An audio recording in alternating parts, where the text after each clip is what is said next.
नमस्कार विद्यार्थियों, हम बात कर रहे वंशागति जो अपना अध्याय है कक्षा 10 और कक्षा 12 दोनों में समान रूप से उपयोगी है। मेंडल के वंशागति के जो नियम है वो पढ़े हमने। आज की इस वीडियो में हम दो टॉपिक पढ़ेंगे, संकर पूर्वज संकरण और वंशागति के नियमों का महत्व। तो शुरू करते हैं आज का टॉपिक। एक बात विशेष रूप से ध्यान रखें आप, ये जो टॉपिक है वो कक्षा 10 और कक्षा 12 दोनों के लिए समान रूप से उपयोगी है। तो यहाँ पर हम बात करें जो पहला जो टॉपिक अपना संकर पूर्वज संकरण, जिसको बैक क्रॉस है वो भी कहते हैं। प्रभाविता के नियम में पढ़ा हमने F1 पीढ़ी है वो बनेगी, जो जनक है उनसे युग्मक बने, युग्मकों का संलयन हुआ F1 पीढ़ी बनी। तो जो F1 पीढ़ी है कोई भी हम लक्षण ले ले, जैसे लंबाई का या ऊंचाई का लक्षण ले, तो ऊंचाई के लक्षण में जो F1 पीढ़ी बनी थी उसमें एक कैपिटल टी था, एक स्मॉल टी। तो उन पौधों का संकरण, F1 पीढ़ी के पौधों का संकरण दोनों जनक कौन से, जो उस लक्षण में हमने जनक माने हैं। एक तो जैसे हमने लंबा पादप लिया कैपिटल टी, एक लिया बोना स्मॉल टी, तो वो हो गए दोनों जनक, एक जनक ये और दूसरा जनक ये। F1 पीढ़ी के पौधों का संकरण किससे करवाना है?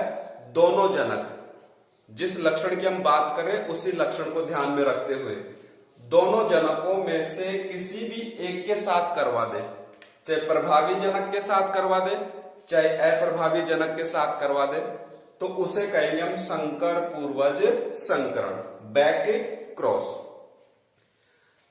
अब ये दोनों बताए हमने, जनक प्रभावी अप्रभावी, इनके आधार पर संकर पूर्वज संकरण है, इसके दो प्रकार हैं। संकर पूर्वज संकरण के दो प्रकार हैं। पहला जो प्रकार है वो है बाह्य संकरण, आउट क्रॉस जिसको बोलते हैं। बाह्य संकरण में क्या करना है, देखो चाहे बाह्य संकरण हो और दूसरा हम परीक्षण संकरण पढ़ेंगे, दोनों में ही एक तो F1 पीढ़ी रहेगी, F1 पीढ़ी है। बाह्य संकरण में F1 पीढ़ी में कैसे पादप बने थे? लंबे थे और कैसे थे? विषम युग्मजी थे, एक कैपिटल था और एक स्मॉल। तो एक तरफ तो रखना है किसको? F1 पीढ़ी को, कि भाई जो लंबे हैं और विषम युग्मजी हैं, तो ये तो हो गई अपनी कौन सी? F1 पीढ़ी। अब F1 पीढ़ी का यदि प्रभावी जनक के साथ करवा दे तो वो तो कहलाएगा बाह्य संकरण। दूसरा देखिए परीक्षण संकरण, यदि F1 पीढ़ी के जो पौधे हैं उनका संकरण किससे करवा दे? अप्रभावी जनक से करवा दे, तो वो क्या कहलाएगा? परीक्षण संकरण। अब इन दोनों ही जो प्रकार हैं, बाह्य संकरण और परीक्षण संकरण, इसमें हमें ये बताना है कि कितने प्रकार के संयोजन बनते हैं और उनका लक्षण प्रारूप का अनुपात है वो क्या प्राप्त होता है और जीन प्रारूप का अनुपात क्या प्राप्त होता है। तो पहले हम बात कर लेते हैं बाह्य संकरण, आउट क्रॉस की। एक तरफ लिया F1 पीढ़ी को, F1 पीढ़ी का परिभाषा को ध्यान में रखें, F1 पीढ़ी का दोनों जनकों के साथ करवाना है। जब प्रभावी के साथ करवा देंगे तो बाह्य संकरण, अप्रभावी के साथ कराएंगे तो परीक्षण संकरण। F1 पीढ़ी है उसका क्रॉस किससे करवाया? प्रभावी जनक, प्रभावी जनक में दोनों टी क्या थे? कैपिटल। तो यहां पर अपने को युग्मक बनाते समय ध्यान में रखना है, क्या बात ध्यान में रखनी है कि जब विषम युग्मजी होते हैं तो दोनों युग्मक बनेंगे, एक बड़ा टी है एक छोटा टी है। इधर दोनों कैपिटल टी है तो ये दोनों समान है जोड़े में, तो इससे एक युग्मक बनेगा। बस ये बात दोनों में ध्यान रखनी है। बाकी वही प्रभाविता का नियम पढ़ा हमने, युग्मकों की शुद्धता का, स्वतंत्र अपव्यूहन का, आरेख कैसे बनता है, वो सारी चीजें यहाँ पर भी हैं। तो ये युग्मक बनते समय ध्यान में रखना है। अब इससे दो ही प्रकार का संयोजन बन सकता है। वो क्यों बन सकता है? देखिए, दो हम खाने बना लेते हैं और एक ये रेखा खींचते हैं तिरछी इधर, ऊपर की तरफ नर युग्मकों को लिखते हैं, नीचे की तरफ मादा युग्मकों को लिखते हैं। तो देखो ये दो युग्मक हैं, ऊपर लिख दिया हमने capital T small T, side में एक ही स्थान है, तो यहां पर युग्मक भी कितना है, एक ही युग्मक है। अब इनको तिरछा क्रॉस करवाना होता है, कैपिटल टी, एक संयोजन तो ये बना, दूसरा संयोजन कैपिटल टी और स्मॉल टी, दूसरा संयोजन ये बना।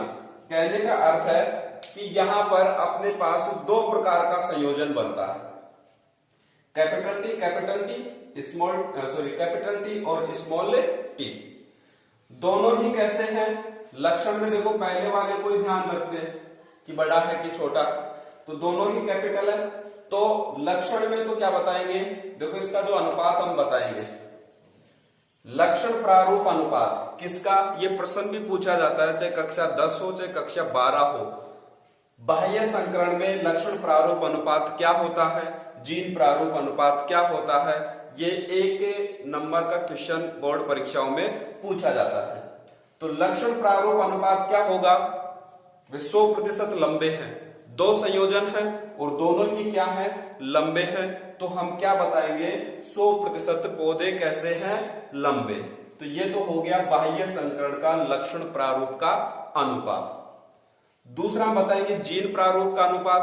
तो जीन प्रारूप के अनुपात में हम क्या देखते हैं, ये भी देखते हैं साथ में कि वो शुद्ध है या अशुद्ध है। तो देखिए 50% तो क्या है, शुद्ध लंबे, और 50% क्या है, अशुद्ध लंबे हैं। तो लंबे ही, परंतु वो कैसे हैं, अशुद्ध। शुद्ध अशुद्ध के लिए एक दूसरा शब्द भी होता है, शुद्ध के लिए समयुग्मजी और अशुद्ध के लिए विषम युग्मजी। तो यहां पर हम इसको इस प्रकार से भी बोल सकते हैं कि 50% है वो समयुग्मजी लंबे, और 50% क्या है, वो भी है तो लंबे ही, पर कैसे है, विषम युग्मजी लंबे हैं। ठीक है, तो ये तो बात हुई किसकी, बाह्य संकरण की। आउट क्रॉस किसे कहेंगे, जब F1 पीढ़ी से जो प्राप्त पौधे हैं उनका संकरण किससे करवाएं, प्रभावी जनक से करवाएं। तो ये युग्मक कैसे बनते हैं ये ध्यान में रखना है, उनका क्रॉस कराएंगे, दो प्रकार का संयोजन प्राप्त होगा, उन दोनों का क्या बताना है, लक्षण प्रारूप का अनुपात और जीन प्रारूप का अनुपात। फिर हम आते हैं दूसरे नंबर पर, परीक्षण संकरण। देखिए दोनों की परिभाषा साथ में हमने बताई है। जब F1 पीढ़ी का प्रभावी जनक से करवा देंगे तो बाह्य संकरण, जब F1 पीढ़ी के जो पौधे हैं उनका संकरण किन से करवा दें, अप्रभावी जनक से, तो वो परीक्षण संकरण। तो यहां पर ये तो कॉमन है, ठीक है, F1 पीढ़ी तो कॉमन है दोनों में, F1 पीढ़ी को हमने ले लिया यहां पर, और इधर बाह्य संकरण में प्रभावी को लिया था, परीक्षण में किसको ले लिया, अप्रभावी जनक को। अप्रभावी जनक क्या था, दोनों टी छोटे थे, स्मॉल टी, बोने। अप्रभावी कौन थे, बोने। तो ये तो विषम युग्मजी है, तो दो युग्मक बनेंगे, एक कैपिटल टी और एक स्मॉल टी। यहां पर दोनों क्या है, समान है, इसलिए एक ही युग्मक बनेगा। तो ये युग्मक बन गए, युग्मकों का क्रॉस होगा, सेम इसी तरह से दो खाने बनाएंगे, ऊपर दो स्थान है तो दो स्थान पर तो दोनों युग्मकों को लिख देंगे, साइड में एक स्थान है तो एक स्थान पर इस युग्मक को लिख देंगे, और फिर इनको तिरछा से क्रॉस करवाना है, और ये क्रॉस करवाएंगे तो दो संयोजन हमें प्राप्त हुए, कैपिटल टी स्मॉल टी, एक तो ये संयोजन, दूसरा स्मॉल टी, दूसरा संयोजन ये। अब इसमें हम देखें कि लक्षण प्रारूप का अनुपात क्या होगा। दो संयोजन में से एक तो लंबा है और एक क्या है, बोना, मतलब 50-50 हो गया। 50% तो क्या है, लंबे, किसकी बात कर रहे हैं, परीक्षण संकरण, और 50% कैसे है, बोने हैं। ये तो बात किसकी हुई, लक्षण की। अब यदि जीन प्रारूप अनुपात हम बताएं तो उसमें भी 50% अनुपात 50% ही आएगा। क्यों, क्योंकि एक तो क्या है अशुद्ध लंबा और एक संयोजन है वो क्या है शुद्ध बोना। दो ही संयोजन है जिनमें से एक तो है अशुद्ध लंबा और एक है शुद्ध बोना। तो ये अधिकांशतः पूछा जाता है परीक्षण संकरण का। क्यों? क्योंकि इसका लक्षण प्रारूप भी 50-50 है और जीन प्रारूप का अनुपात भी 50-50 है। तो ये तो बात हुई किसकी, संकर पूर्वज संकरण। जब F1PD के पौधे का संकरण एक बार प्रभावी से कराएंगे, एक बार अप्रभावी जनक से करवाएंगे। प्रभावी जनक से तो बाह्य संकरण कहलाएगा, अप्रभावी जनक से तो परीक्षण संकरण कहलाएगा। दोनों को जब क्रॉस करवाते हैं तो उसमें हमें लक्षण और जीन प्रारूप विशेष ध्यान में रखना है कि इनका अनुपात क्या प्राप्त होता है।